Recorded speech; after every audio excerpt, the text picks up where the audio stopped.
It was a perfectly normal Tuesday until the clouds turned purple, the school bell started singing opera, and every once upon a time in every book in town simultaneously flipped to once, but not anymore.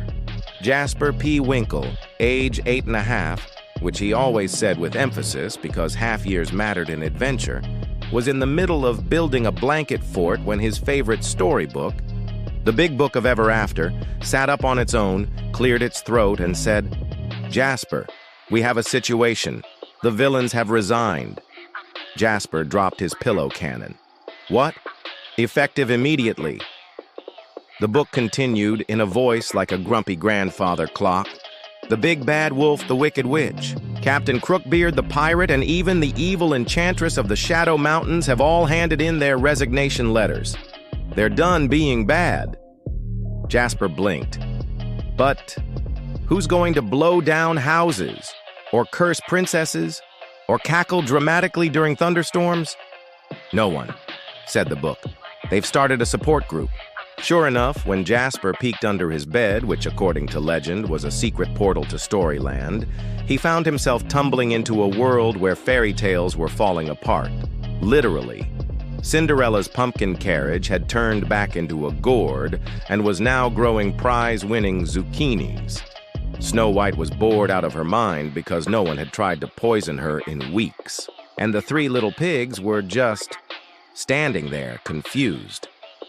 "Without a wolf," said the youngest pig. "What's the point of having a brick house? I worked so hard on the mortar."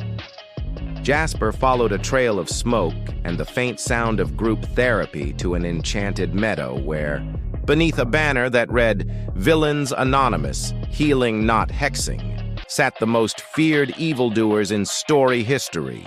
Sipping herbal tea and sharing their feelings, the big bad wolf was speaking. "Hi, I'm Wolfgang, and I haven't blown down a house in 3 days." "Hi, Wolfgang," the group chanted. "I used to think destruction was power," he sighed. "But really, I was just lonely. No one wanted to hang out with the bad guy, so I blew things up to get attention. But now I realize I just wanted a friend." A tear rolled down his furry cheek. The Wicked Witch wiped her eyes with a black napkin. "I'm Mabel, and I didn't become wicked because I liked apples. I became wicked because no one invited me to the baby shower." The group murmured in sympathy. Captain Crookbeard sniffled. "I stole treasure because I wanted to feel important, but all I got was a peg leg and a parrot who only says you refired." Jasper stepped forward. "Wait, you can't quit. Without villains, there are no adventures, no brave knights, no clever princesses outsmarting curses. The whole story system will collapse." The evil enchantress, a woman with storm gray hair and a cape that shimmered like oil on water, turned slowly. "And what about our stories, Jasper? Why do we always have to be the ones who lose? Who gets locked in towers? Who gets melted by bucket accidents? Where's our happy ending?" Jasper paused. He'd never thought about that. He looked around at the villains, not as monsters, but as people. The wolf wore a sweater his grandma knitted. The witch had a collection of rare tea leaves. Crookbeard was teaching himself the ukulele.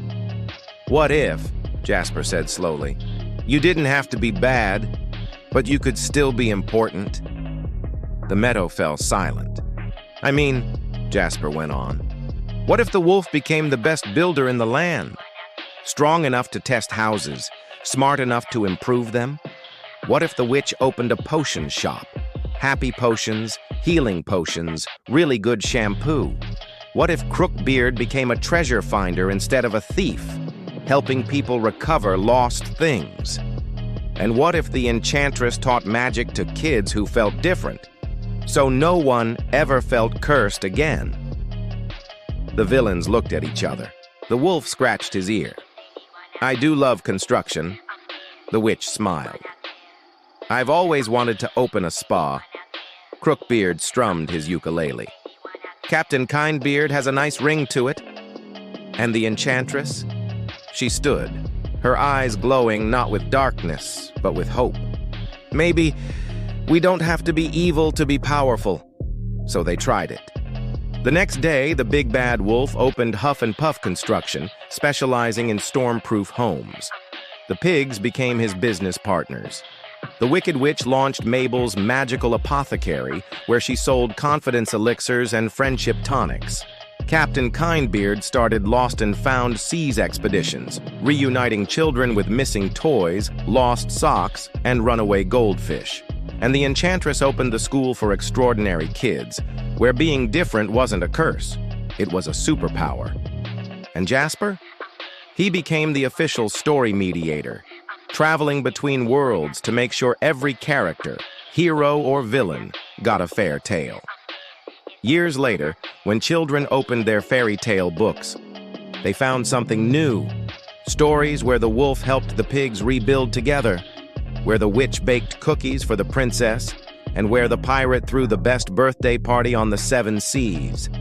And on the last page of every book, in tiny glittering letters, it read, "Every story needs a hero, but it also needs someone who changes. And sometimes the bravest thing a villain can do is decide to be kind." As for Jasper, he still wears his blanket cape. He still believes in happy endings, and every time he hears thunder, he smiles, because somewhere a reformed enchantress is teaching a child how to turn sadness into starlight. And that, he says, is the real magic.